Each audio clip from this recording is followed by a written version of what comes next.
Timeless Tales, a tale from Aesop's Fables, The Boy Who Cried Wolf.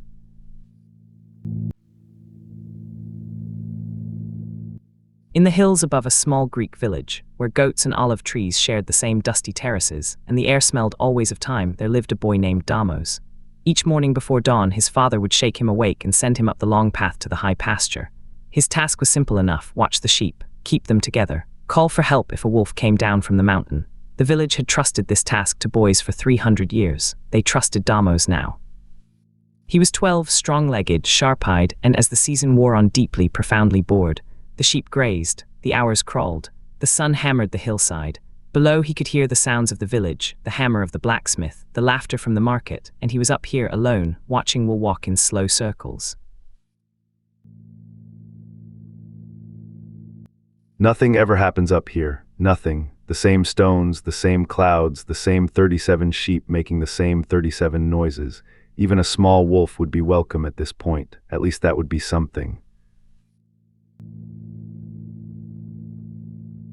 One afternoon, halfway through summer, as the heat pressed down on the hillside and even the sheep looked bored, an idea crept into the boy's mind.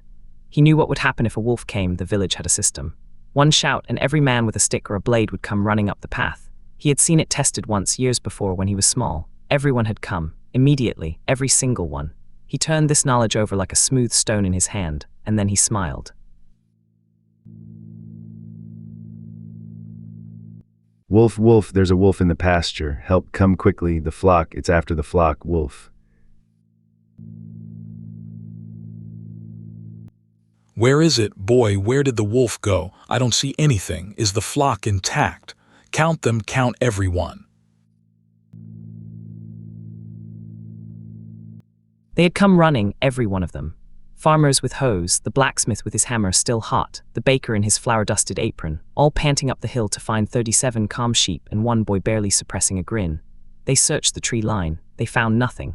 There was a particular look in their eyes as they turned to go, not the sharp kind of anger, but the tired kind, the kind that comes when someone has made you feel foolish.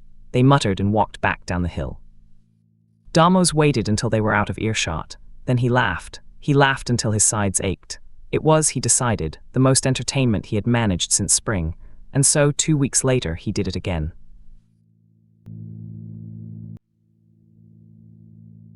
Wolf, wolf on the hillside, a big one, gray as smoke. It's already taken one of the lambs. Please come now, come fast, wolf.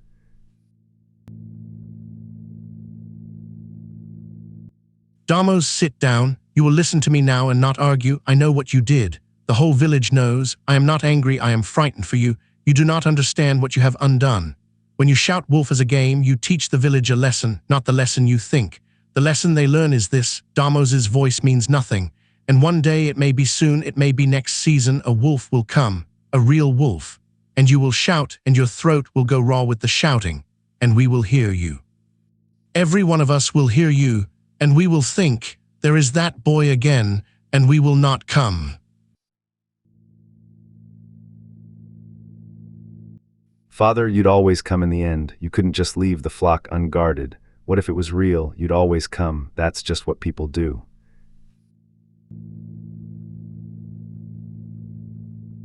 Three weeks after that conversation, the wolf came. It came in the mid-afternoon when the light turns gold and lazy, when a boy's eyes grow heavy. It came from the northern trees, grey, large, moving low to the ground the way wolves do when they are serious. Damos saw it before it saw him. His heart stopped, then it started again very fast. He stood. He filled his lungs. He shouted, "Wolf, a real wolf, please, this time it is real. Come now, come quickly."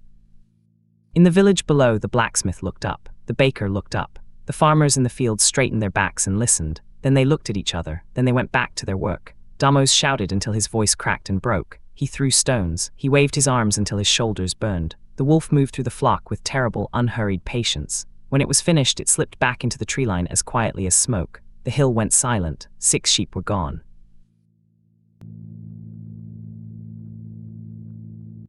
I believe you. I believed you the moment I heard the change in your voice. But belief is not a foot. It cannot climb a hill. I could not make the others move, and I could not move fast enough alone. I am sorry, Damos, truly, but you must understand, what is broken here is not something I can mend. Only time may, and time is slow medicine.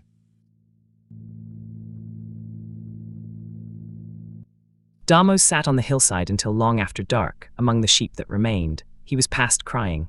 He sat with the weight of what he had learned, that trust is not a well that refills itself, that a voice only carries as far as it has been believed.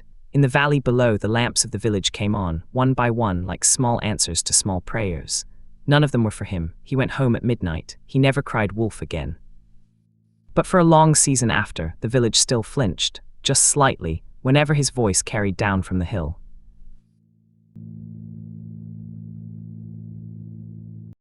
A single lie does not vanish when it is done. It lives on in every true word that comes after and makes that true word harder to hear.